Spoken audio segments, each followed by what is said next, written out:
ஏதோ மனிதன் பிறந்து விட்டான், அவன் ஏனோ மதம் போல் வளர்ந்து விட்டான். ஏதோ மனிதன் பிறந்து விட்டான், அவன் ஏனோ மதம் போல் வளர்ந்து விட்டான்.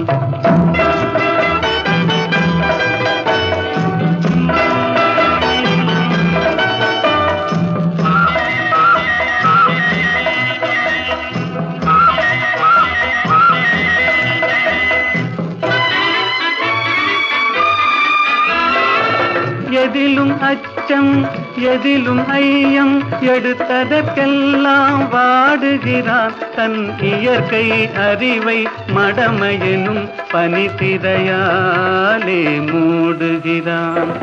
ஏதோ மனிதன் பிறந்து விட்டான், அவன் ஏனோ மதம் போல் வளர்ந்து விட்டான்.